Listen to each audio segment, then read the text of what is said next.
glorifica a Deus pela saúde, que é importante. Amém? Então, sim, abra a sua Bíblia.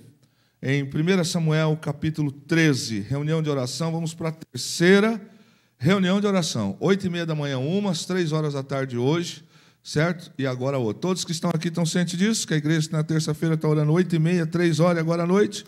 Que benção. Então tá. Queridos, em tempos de crise, em tempos de dificuldade, já disseram que são os melhores momentos para que o sobrenatural aconteça. Aqui fora, as pessoas têm o hábito de dizer que a crise revela oportunidades também. Mas uma coisa é a teoria, outra coisa é a prática, uma coisa é a realidade, outra coisa são os livros. E no que diz respeito à fé, é sobre isso que nós militamos, vivemos, pregamos e cremos. Amém? Amém. Bíblia aberta, 1 Samuel 13, verso 16. E Saul e Jonatas, seu filho, e o povo que se achou com eles, ficaram em Gibeá de Benjamim. Porém, os filisteus se acamparam em Micmas, e os saqueadores saíram do campo dos filisteus em 3 companhias. Uma das companhias foi pelo caminho de Ofra, a terra de Sual. Outra companhia seguiu pelo caminho de Bet-Horon, e a outra companhia foi pelo caminho do termo que dá para o vale Zeboim, na direção do deserto. E em toda a terra de Israel, nem ferreiro se achava, porque os filisteus tinham dito para que os hebreus não façam espada nem lança. Por isso, todo Israel tinha que descer aos filisteus para amolar cada um a sua relha e a sua enxada, e o machado e o seu sacho. Tinham também limas para os seus sachos e para as suas enxadas, e para as forquilhas de 3 dentes, e para os machados, e para consertar as aguilhadas. E sucedeu que no dia da peleja não se achou nem espada nem lança na mão de todo o povo que estava com Saul e com Jonatas, porém acharam-se com Saul e com Jonatas, seu filho. E saiu a guarnição dos filisteus ao desfiladeiro de Micmas. 1 Samuel 14, de 1 a 23. Sucedeu, pois, que um dia disse Jonatas, filho de Saul, ao moço que levava as armas: Vem, passemos a guarnição dos filisteus, que está lá daquele lado. Porém não fez saber a seu pai. E estava Saul à extremidade de Gibeá, debaixo da romeira que havia em Migron, e o povo que estava com ele eram 600 homens. E Aias, filho de Aitube, irmão de Cabode, o filho de Finéias, filho de Eli, sacerdote do Senhor em Siló, trazia o éfode. Porém o povo não sabia que Jonatas tinha ido. E entre os desfiladeiros, pelos quais Jonatas procurava passar a guarnição dos filisteus, deste lado havia uma penha aguda, e do outro lado uma penha aguda. E era o nome de uma Bozés e de outra Sené. Uma penha para o norte achava de fronte de Micmas, e a outra para o sul de fronte de Gibeá.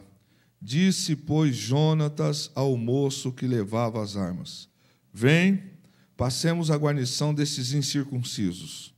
Porventura operará o Senhor por nós, porque para com o Senhor nenhum impedimento há de livrar, com muitos ou com poucos. Repete comigo: com muitos ou com poucos. De novo que está fraco. Com muitos ou com poucos. Então o seu pajem de armas lhe disse: Faze tudo o que tens no coração. Segue, eis-me aqui contigo, conforme o que quiseres. Disse, pois, Jonatas: Eis que passaremos aqueles homens e nos revelaremos a eles. Se nos disserem assim: Parai até aqui, cheguemos a vós, então ficaremos no nosso lugar e não subiremos a eles.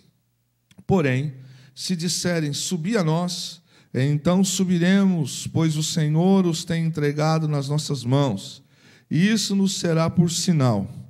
Revelando-se eles à guarnição dos filisteus, disseram os filisteus: Eis que já os hebreus saíram das cavernas, e que se tinham escondido, e os homens da guarnição responderam a Jonatas e ao pajem de armas e disseram: subi a nós, e nós vos ensinaremos uma lição. E disse Jonatas ao seu pajem de armas: sobe atrás de mim, porque o Senhor os tem entregado na mão de Israel. Então subiu Jonatas com os pés e com as mãos, e o seu pajem de armas atrás dele, e os filisteus caíam diante de Jonatas, e o seu pajem de arma os matava atrás dele. E sucedeu esta primeira derrota em que Jonatas e o seu pajem de armas feriram uns 20 homens, em cerca de meia geira de terra, que uma junta de bois podia lavrar. E houve tremor no arraial, no campo e em todo o povo. Também a mesma guarnição e os saqueadores tremeram, até a terra se estremeceu, porquanto era tremor de Deus. Repete comigo: era tremor de Deus. Terremoto. O que aconteceu aqui foi terremoto. Deus balançou a terra. Olharam, pois, as sentinelas de Saul em Gibeá de Benjamim, e eis que a multidão se dissolvia e fugia para cá e para lá. Disse então Saul ao povo que estava com ele: ora, contai e vede quem é que saiu dentre nós. E contaram, e eis que nem Jonatas, nem o seu pajem de armas estava ali. Então Saul disse a Aias: traze aqui a arca de Deus. Porque naquele dia estava a arca de Deus com os filhos de Israel, e sucedeu que, estando Saul ainda falando com o sacerdote, o alvoroço que estava no arraial dos filisteus ia crescendo muito, e se multiplicava, pelo que disse Saul ao sacerdote: retira a tua mão. Então Saul e todo o povo que havia com ele se reuniram, foram à peleja, e eis que a espada de um contra o outro, e houve muito grande tumulto. Também com os filisteus havia hebreus, como antes, que subiram com eles ao arraial em redor. E também estes se ajuntaram com os israelitas que estavam com Saul e Jonatas.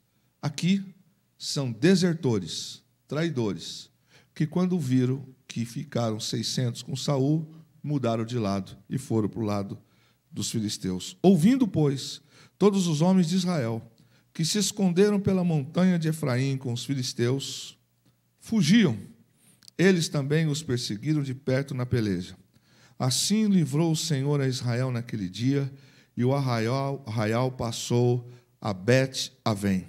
Amém, queridos? Vamos lá.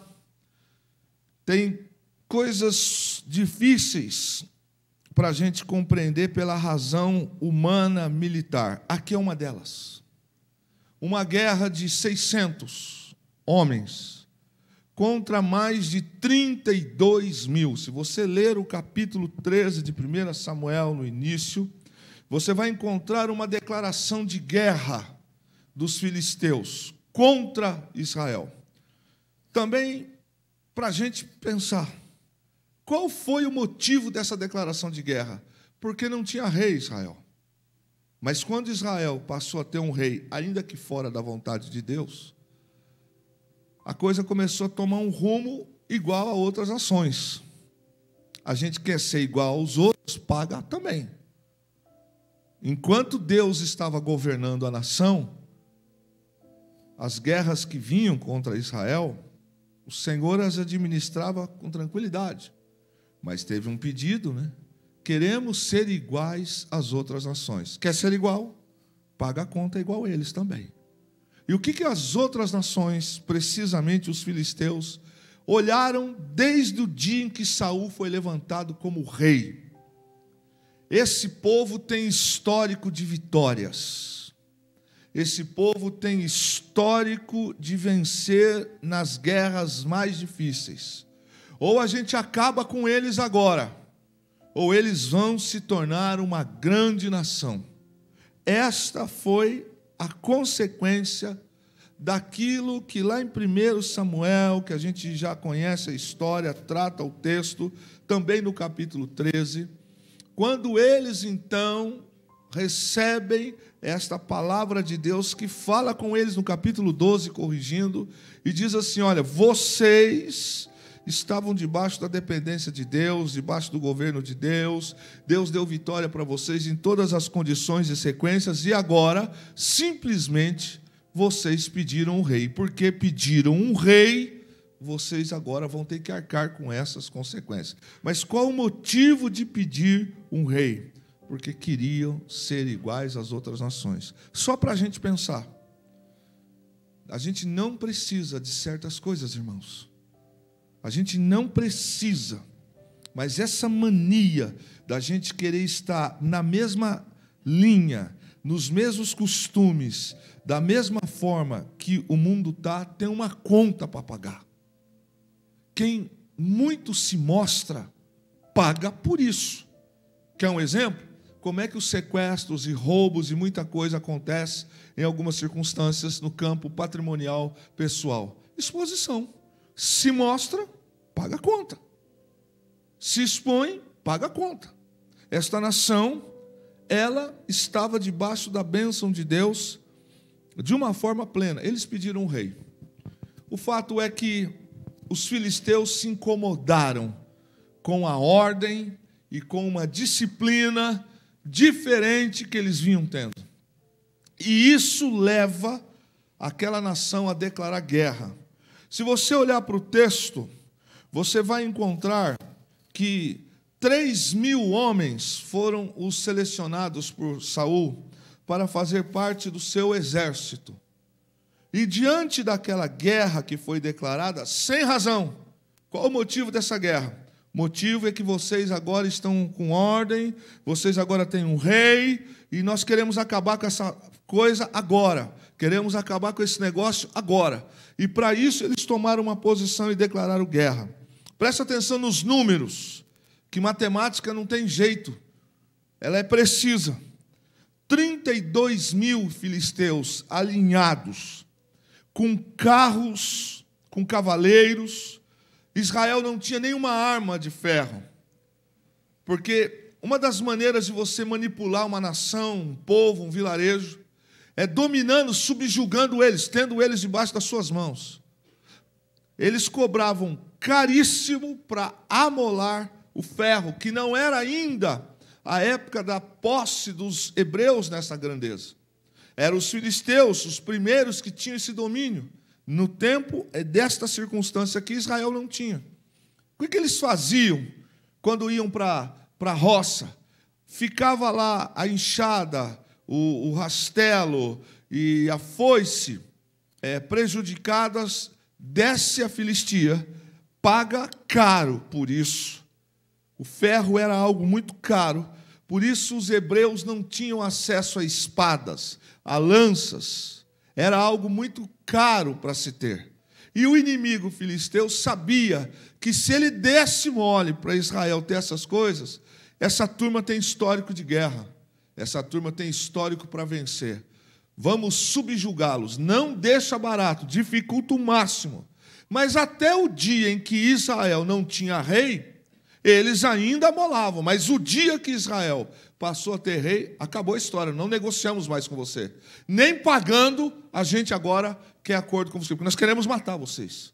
Nós não queremos vocês perto. Perceba que Israel não tinha feito nada ainda para os filisteus. Mas é assim. Simples fato de uma consequência lá que traz consequência aqui. Saul dispensa alguns homens, seleciona 3.000 e a guerra começa. E você conhece o texto. O texto diz que Saul tomou uma posição errada de novo. Ele não espera os 7 dias, vai para o sacrifício. Só que até completar os 7 dias que Samuel ia estar com ele, ele se precipita e usurpa de função. E quando ele usurpa de função, tomando função de sacerdote, Samuel chega e fala: o que você fez? O que você praticou? O que está acontecendo? Enfim, a demora no conceito de Saul para que Samuel chegasse, esparramou o exército de 3.000 homens. Lembrando, os filisteus têm 32.000 contra 3.000. Só que a atitude de Saul, ela não só prejudicou um pouco mais, como acovardou também outros homens. Porque as pessoas olharam, já que Samuel não chegou até agora, e Saul se precipita, os homens já começam a se afastar. E eles começam a se esconder nas cavernas. Esse é o time, são os Pelés que Saul escolheu. Eles começam a subir para as montanhas, começam a se esconder nos buracos, nas rochas, e o texto diz que de 3.000 do exército de Israel, que era o que tinha, sobraram apenas 600 homens com Saul. E o resto se acovardou. Só que teve gente de Israel que foi pior do que covarde. Eles também mudaram de lado, deserdaram, foram para o lado dos filisteus. O capítulo 14 revela que quando o jogo vira, aí eles voltam a tomar parte como se fosse de Israel. Na verdade, eram sanguíneos, mas traíram. E o texto mostra aqui que houve algo diferente que aconteceu. E eu quero falar com você esta noite sobre aonde a fé pode levar. Mas eu também quero denominar essa palavra essa noite entre Bonés e Sené. Tem pessoas que caem, sucumbem entre Bonés e Sené. Não é fácil. Bonés e Sené são duas montanhas entre Micmas. O topo de Micmas é onde os filisteus se guardaram. É onde eles estão com a tropa maior, olhando para a nação de Israel e vendo, fugindo como ratos. Sobram 600. O texto que lemos também traz aqui que os filisteus se dividem em 3 grupos de saqueadores. Então eles estavam tão certos que eles iam vencer Israel, que eles deixam uma tropa sobre Micmas e fazem 3 guarnições em 3 flancos. Essas 3 guarnições iam cuidar de saquear, porque já estava certo que essa derrota era um fato na história de Israel. E de fato seria. Lembrando, quando a gente quer ser igual aos outros, a gente também é tratado igual aos outros. Queriam um rei? Olha o que deu. Agora vocês estão sendo olhados com um olhar diferente. Saiu fora, irmãos, a coisa não vai bem.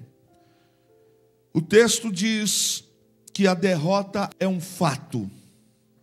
O grande que eles pediram está fora da vontade. Cometeu erros que não podia cometer, falhas que não podia cometer.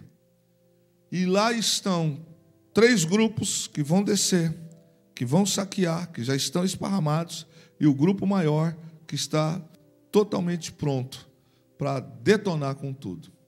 Olha para a história, e aí que as coisas mudam. Tem um moço, seu nome é Jonatas. Esse moço, ele tem uma vida de fé viva. Repete comigo, fé viva. Ele não vive pelo que os outros falam, ele vive pelo que ele crê.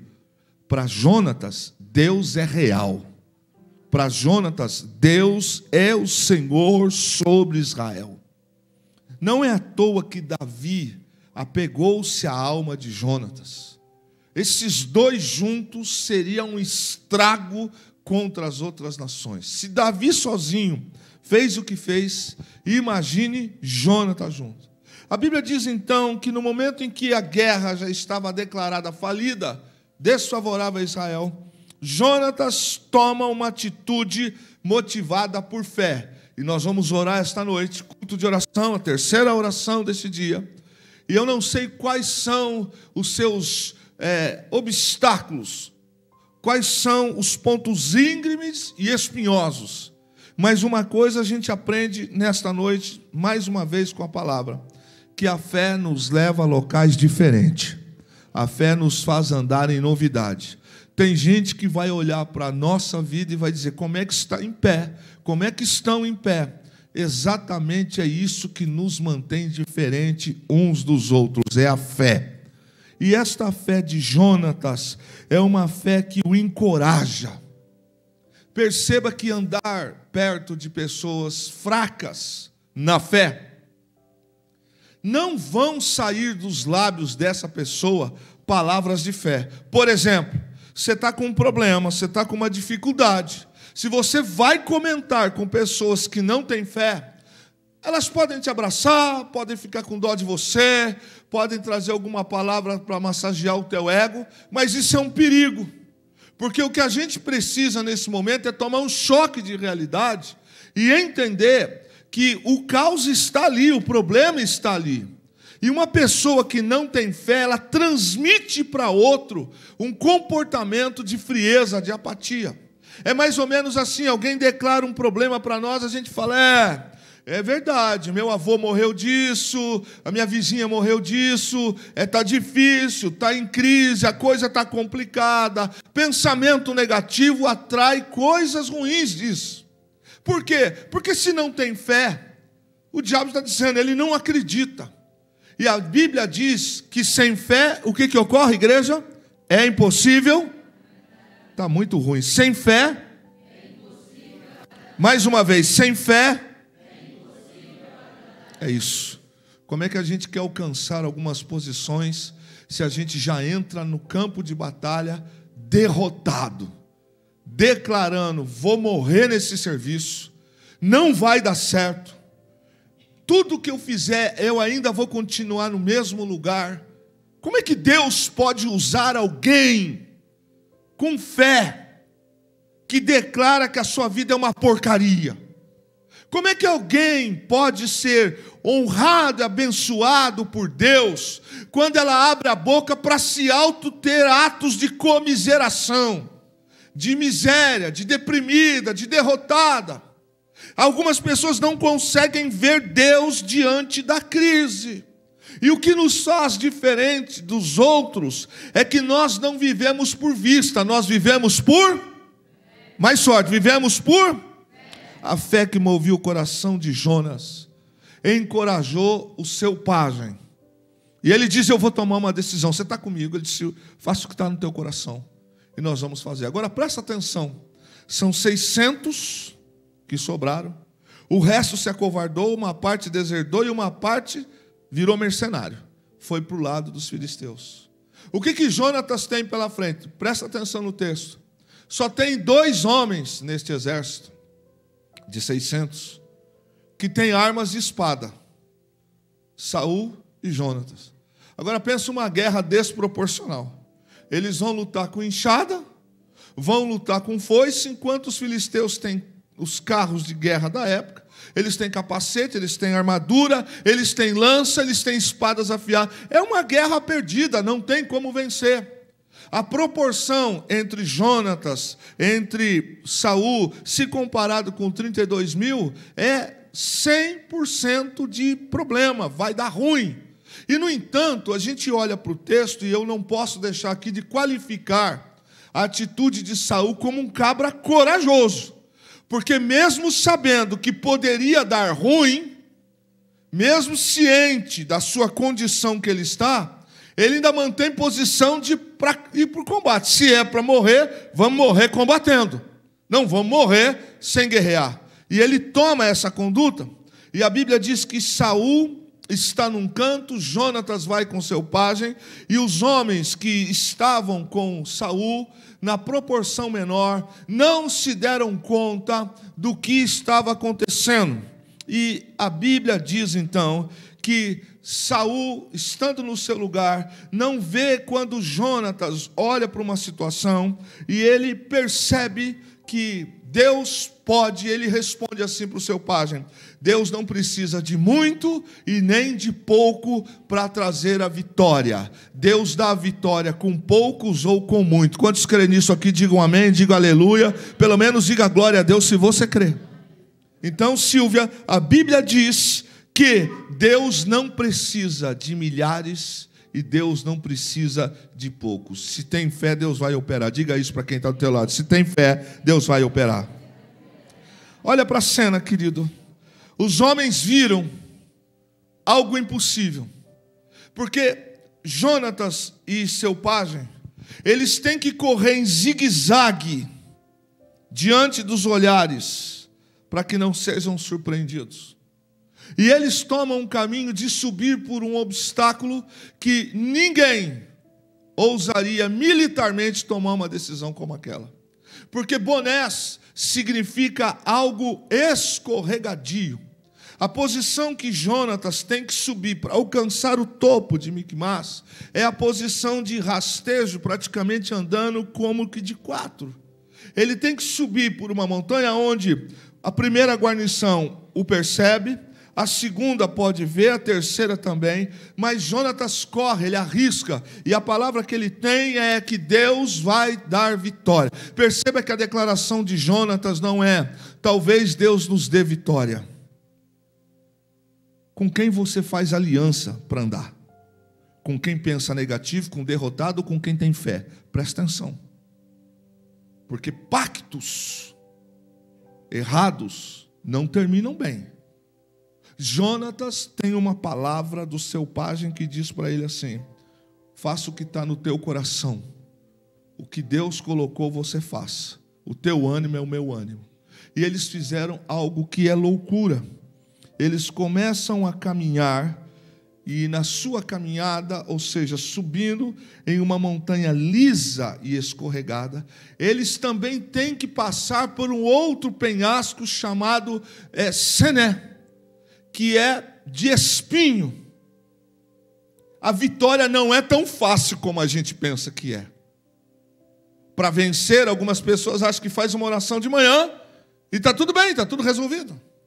Olha para o texto bíblico e perceba, 32 animais famintos de guerra estão preparados para ganhar essa vitória. Já separaram 3 flancos, 3 guarnições que vão só saquear o que tem de resto. Só que Jonatas age por fé, e na fé ele sobe rastejando, escorregando, e o seu colega pajem também aceita o desafio. Só que eles têm que correr entre uma condição que está Micmas, de Bonés e Sené, entre espinhos e coisa escorregadia. Mas eles sobem. Agora pensa comigo, irmão. Uma espada para 20 numa guarnição, mais 20 na outra, e fora os outros milhares que estão lá em cima para ele vencer. O que Jonatas faz? Ele faz um voto para com Deus, uma palavra de fé, porque Deus honra pessoas de fé. Deus fecha com pessoas de fé. Deus caminha com pessoas de fé. Deus anda com pessoas de fé. Deus não desampara pessoas com fé. Deus, na palavra de Jonas, diz assim: nós vamos chegar lá, vamos subir, algo impossível. Porque o que Jonatas fez foi expor a sua turma debaixo de um risco. Mas ele toma atitudes por fé. Às vezes a gente precisa dar passos de fé, que sai do natural. As coisas que são fáceis da gente se agarrar não são fé. Aquilo que está fácil, palpável, eu tenho dito aqui, que sair da zona de conforto é uma das coisas mais difíceis para nós. Porque geralmente a gente tem problema com sair daquilo que está ruim, mas está bom. Ou está pequeno, mas está bom. Do jeito que está, funciona. E Jonatas tem uma decisão, e a sua decisão é de ímpeto, motivada por fé. E ele faz isso, e a palavra que ele diz para o jovem é o seguinte: eu vou na frente, nós vamos parar. Se eles disserem para nós assim: venham até aqui, e nós lhe daremos uma palavra, é porque eles estão com medo. Eles não sabem quantos de nós estamos aqui. Se eles disserem: fiquem aí, que nós vamos falar com você, a gente não sobe, porque eles são corajosos e vão descer. Olha a estratégia de um homem de fé. E quando ele fala isso, ele dá um alô, e sabe o que os filisteus dizem? Os ratos de Israel estão saindo dos buracos. Eles vieram se entregar. Vamos pegá-los. E eles dão uma palavra para Jonatas, dizendo: sobe. Na verdade, quando eles dizem para Jonatas: sobe, que escalou o impossível, eles não sabem com quem eles estão lidando. E eu quero falar com fé, de fé, para pessoas de fé, nesta noite, nesta reunião de oração. Eles não sabem quem é Jonatas, o que está no coração e o que imbui Jonatas na vida. Jonatas sobe e diz assim para o seu pajem que está atrás dele: eu vou subir engatinhando. Conforme eu subir, eu derrubo e você mata. Foi exatamente o que aconteceu. no momento desse. Jonatas sobe, e no momento que ele sobe de gatinho, ele derruba um soldado, o primeiro cai, o seu auxiliar executa. Em minutos, Jonatas já derrotou uma guarnição. Só que a Bíblia diz aqui que acontece algumas coisas interessantes a mais do que isso. Primeiro é que Deus está olhando para a batalha. Tome atento no que Deus está falando aqui essa noite. Deus não está alheio à nossa guerra. Deus não está alheio ao que nós estamos vivendo. Deus sabe o que está acontecendo. Mas Deus também aguarda de nós posturas de fé. E quando Jonatas toma aquela posição, ele, na sua conduta, leva Deus também, no contexto de agradar o coração de Deus, a o sobrenatural acontecer.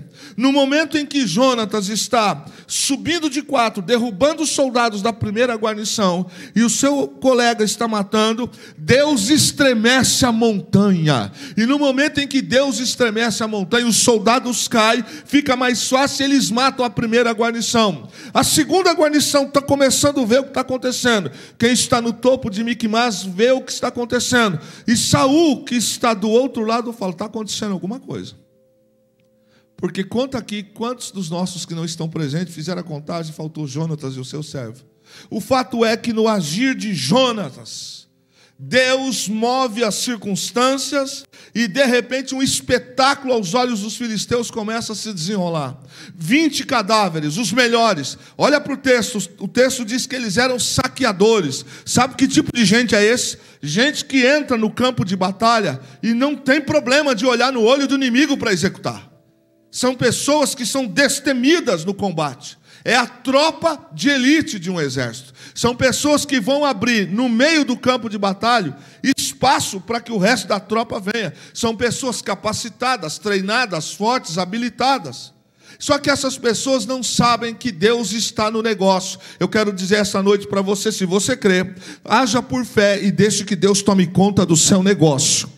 A Bíblia diz que esse moço e o seu pajem começam a matar os inimigos, derrubá-lo, e o Senhor os surpreende, e o pânico começa a mover a tropa dos filisteus, a terra começa a estremecer, e quando aquilo começa a acontecer, a Bíblia diz que a segunda guarnição teme, ela também é surpreendida, Saul é levado até eles, e a tropa que está maior em Miquimás também é derrotada. Tudo isso acontece porque a conduta de Jonatas e o seu colega levam Deus a tomar uma posição também.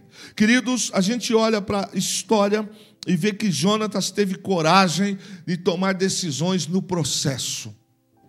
E aí que a coisa para nós às vezes é difícil de compreender. Porque a gente quer a conclusão, a gente quer a vitória, mas o processo a gente não quer passar.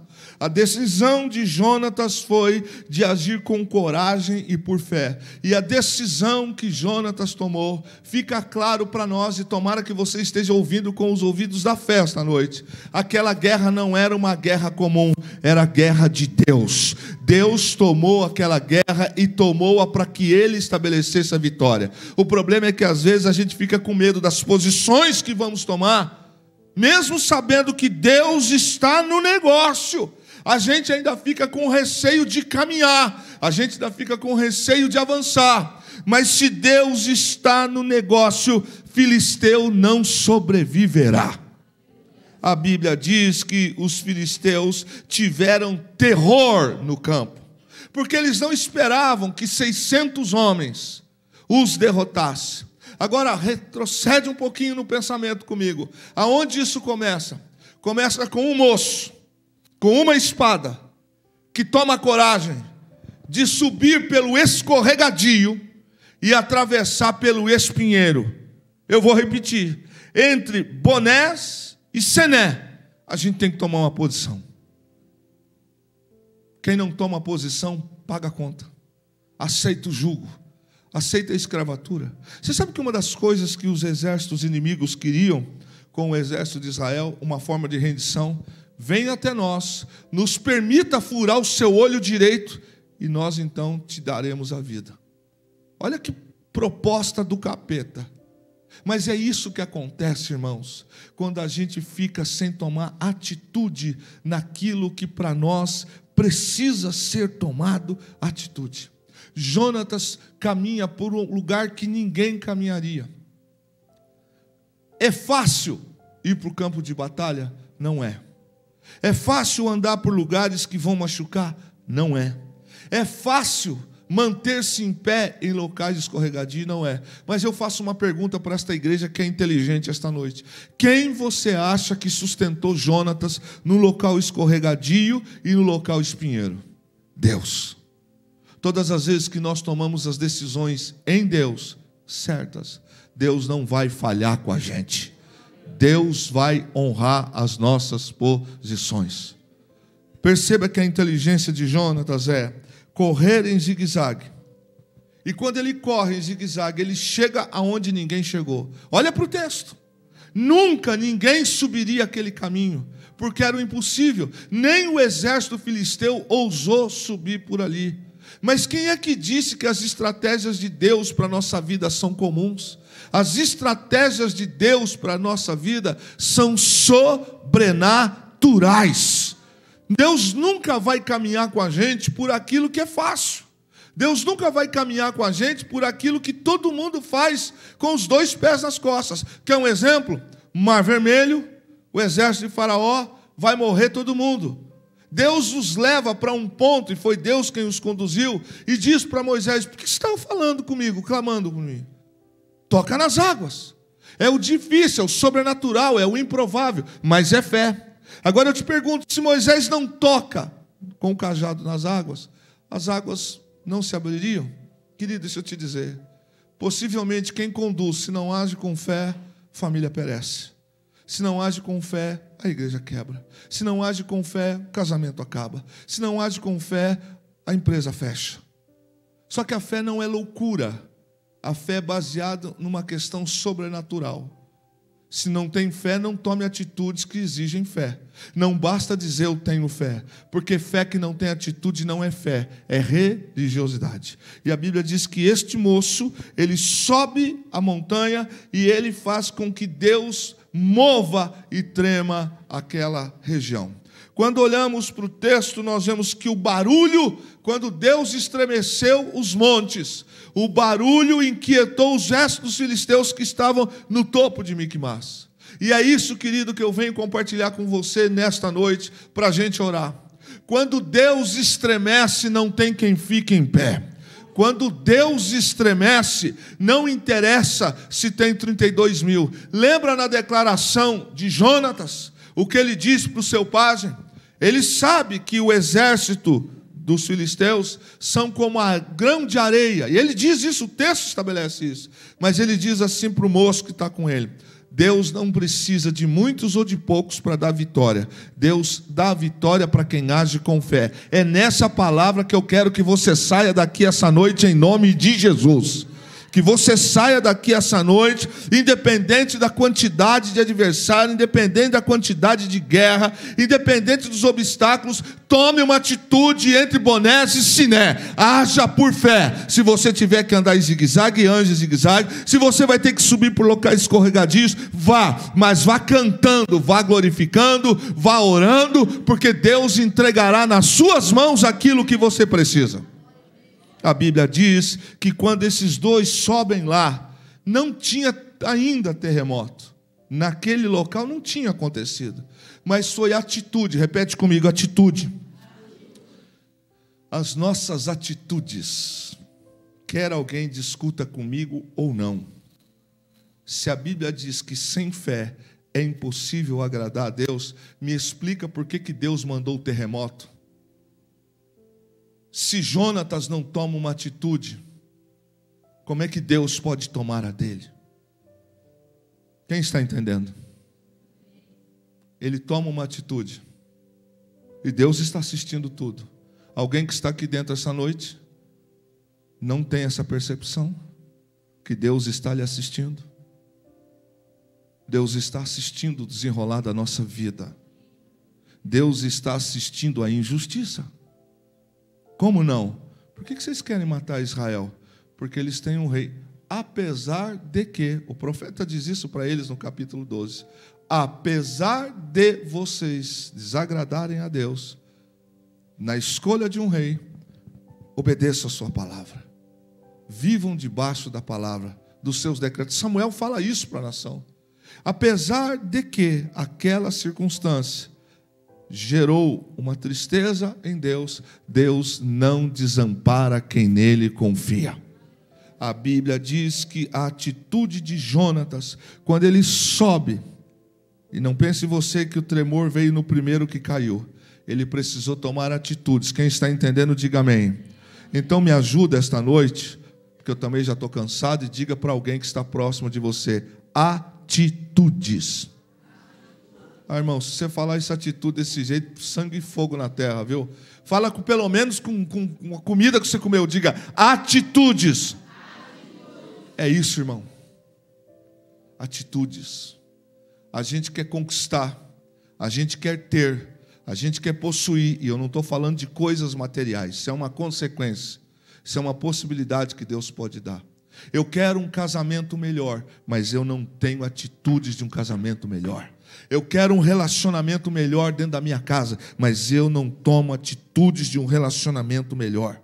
Eu quero crescimento em algumas áreas da minha vida, mas eu não tomo atitudes que atraiam o favor de Deus a meu favor. Eu quero melhoras, eu quero milagre, eu quero isso. A gente quer muito e faz zero, quase nada. Perceba que a atitude de Jonatas atrai o sobrenatural de Deus. Quer um exemplo disso? Com quantos pães e quantos peixes Jesus alimentou uma multidão? Pode falar. De novo. Entendeu ou não? O milagre acontece assim. Hoje à tarde eu disse aqui, já me ajuste com um olho desse tamanho na oração.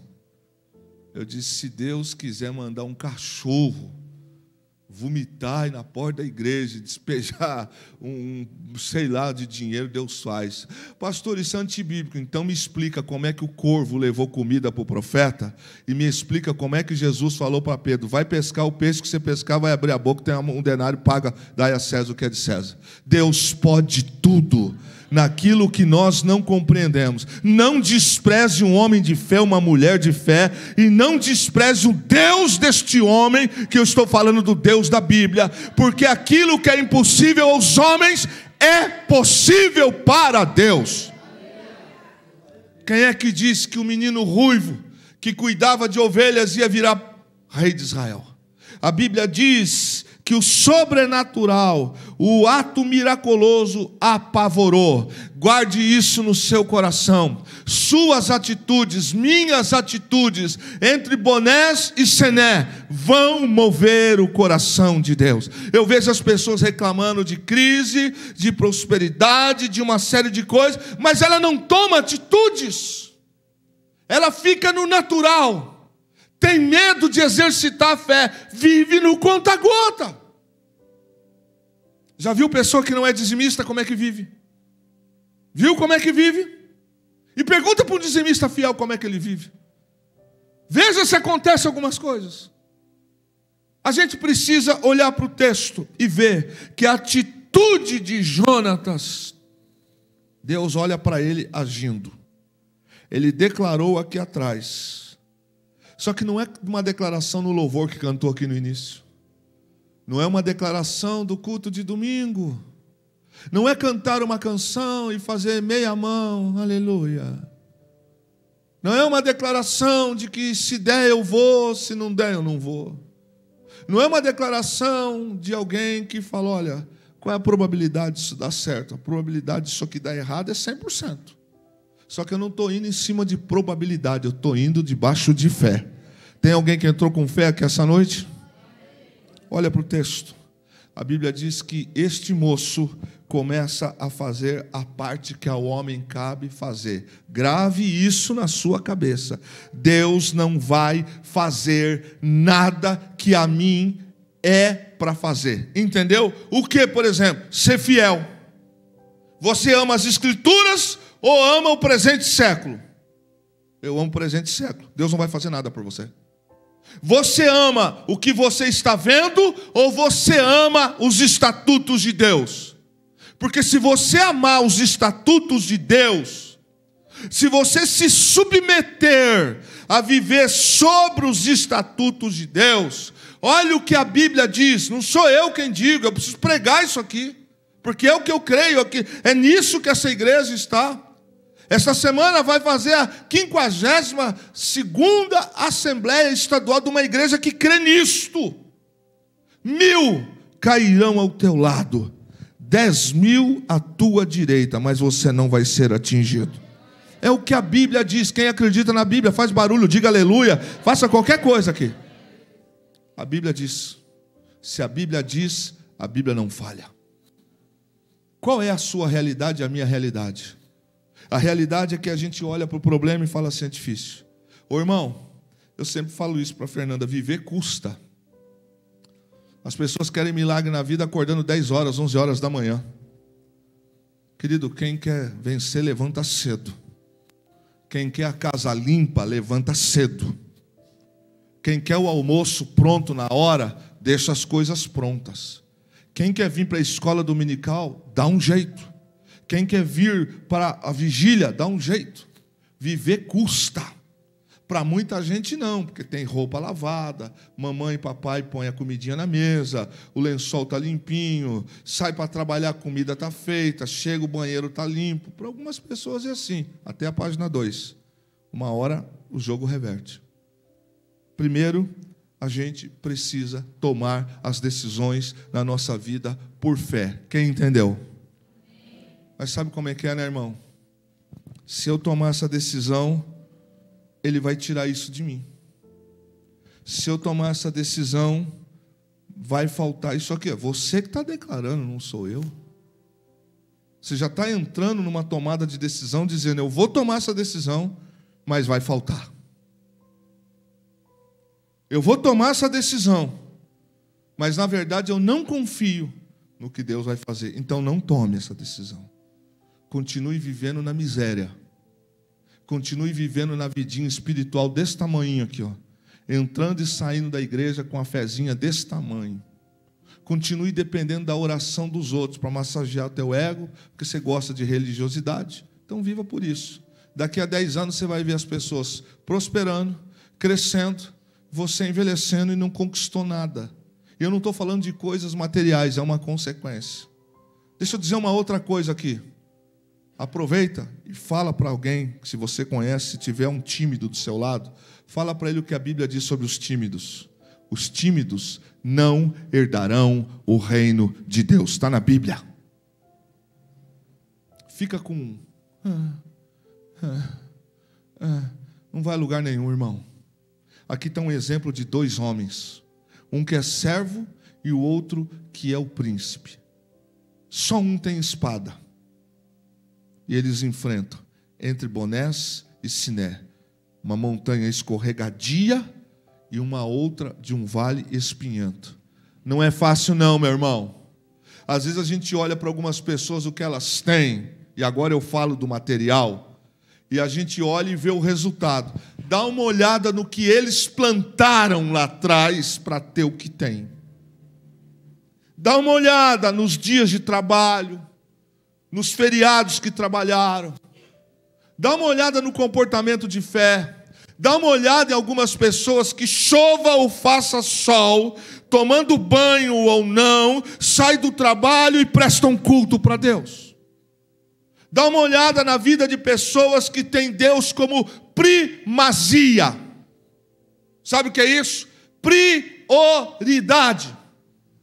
Daqui a alguns anos, talvez nós vamos contemplar alguns em algumas posições e algumas perguntas virão em nosso coração. Por que que eu não tenho? Por que que eu não conquistei? Por que que eu ainda estou desse tamanho? Observe que algumas pessoas, a fé para elas não é entrar dentro do templo. São tomadas de atitude baseada na palavra. A palavra de Deus, disse Jesus, conhecereis a verdade e a verdade vos libertará. Se a Bíblia diz que Deus pode tudo, eu fico com a Bíblia. Deus pode tudo. Pastor, eu não acredito que um grande peixe engoliu um profeta. Bom, você pode não acreditar, Os sábios desse mundo podem não acreditar. Mas se a Bíblia dissesse que um homem tivesse engolido uma baleia, eu fico com a Bíblia, porque Deus não mente, Deus não falha. Eu repito, o natural que a Bíblia diz é que o grande peixe engoliu o profeta. Mas se Deus quiser, Ele fala para o monte, muda para lá, muda para cá. Se Deus quiser, Ele manda o monte para dentro do mar. Se Deus quiser, Ele abre o mar. Jesus atravessou uma parede e disse assim: paz seja convosco. Olha para o texto e a gente vê que o sobrenatural aconteceu. Quer atrair o terremoto? Quer atrair o favor de Deus? Olha para o texto. E a Bíblia diz que a primeira conduta de Jonatas foi declarar. Declarar e praticar. Quem entendeu, diga amém. Declarar e praticar. Está vendo lá? 32 mil homens assassinos. Nós podemos morrer. O que a gente vai escolher? Ficar vivendo debaixo da servidão dos filisteus? Ou tomar atitude e comer o melhor dessa terra? Até quando a gente vai ficar recebendo? Deus está falando na casa esta noite. Entre Bonés e Siné, a gente precisa escolher qual caminho a gente vai fazer. Sabe qual é o caminho natural? É simples. Vamos dar os nossos olhos para furarem e a gente serve. Vamos entregar nossas mulheres para eles, nossas filhas. Vamos entregar os nossos meninos para serem escravos. Irmã, toma uma atitude, senão o mundo vai adotar teu filho. Toma atitude. A atitude de Jonatas foi essa. Ele sobe o penhasco e durante o momento que ele está derrubando os soldados filisteus, o Senhor fala: estou nesse negócio. E começa a estremecer os montes. Quem está em cima, numa posição confortável, fala: está acontecendo alguma coisa. Tomara seja essa a declaração dos teus inimigos, quando olhar e ver o que Deus vai fazer na sua casa, na sua família, no seu ministério, no seu negócio, na sua vida como um todo. Não espere Deus fazer aquilo que você tem que fazer. Quem está entendendo, diga amém. Pastor, eu estou esperando Deus mandar um anjo lá em casa para consertar. Não vai mandar, não. Não vai mandar, coisa nenhuma. O anjo, no mínimo, vai dar uma espadada. Quem tem que tomar posição de conserto sou eu. Quem tem que dizer basta sou eu. Quem tem que falar vamos escalar essa montanha. Mas isso a gente pode morrer. A gente pode até morrer. E se a gente morrer, como diz Paulo, é lucro. Morrer ou viver com Cristo é lucro. Paulo toma uma posição na vida, vence Blastínio, vence os perseguidores, paga o preço, mas alcançou a vitória. Só Paulo disse assim: combati o bom combate, terminei a carreira e guardei a fé, e vou receber do justo juiz a coroa que a mim foi preparado.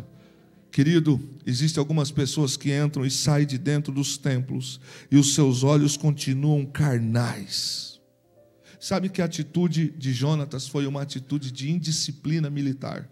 Ninguém faz o que Jonatas fez. Me explica, meu irmão, aonde que a fé caminha com a razão? Alguém me explica isso aqui essa noite. Aonde que a fé caminha com a razão? Sabe o que é razão? A razão é o seguinte: quer saber? Vamos diminuir o espaço, vamos para um lugar mais barato, ou o contrário, vamos fazer o seguinte, vamos diminuir isso, vamos diminuir aquilo, vamos fazer o seguinte, vamos passar a comer isso só agora, vamos passar a não ter mais isso aqui agora, vamos nos entregar os nossos olhos para que eles nos furem. Por quê? Porque eu não tenho fé para isso. Sabe o que vai acontecer? O inimigo vai bater de vez em quando na porta da casa da gente e vai dizer assim: me dá aquilo que é meu. Sabe o que Deus fez com Gideão? Mesmo diante de uma situação impossível, eu estou falando para quem tem fé, culto de oração, para quem tem fé. Mesmo diante do impossível, ele está malhando o trigo, porque de ano em ano se plantava, eles subiam, tomavam tudo que plantou, levavam as crias e ainda falavam assim: o ano que vem a gente volta para pegar aquilo que é nosso. Se Gideão não toma posição, quem Deus vai usar? Você está esperando quem? Deus mandar na sua casa um anjo e dizer assim: não faça nada, fica sentada, dormindo, chorando aí, sem pentear o cabelo, que eu vou tomar uma decisão por você. Vai não, querida, vai não. Fica mascando para você ver. Viúva é quem vai, não quem fica.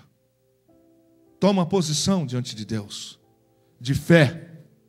Qual é a área que você ou que eu precisamos tomar posição de fé? Não se esqueça, o que vai contra a Bíblia não é fé.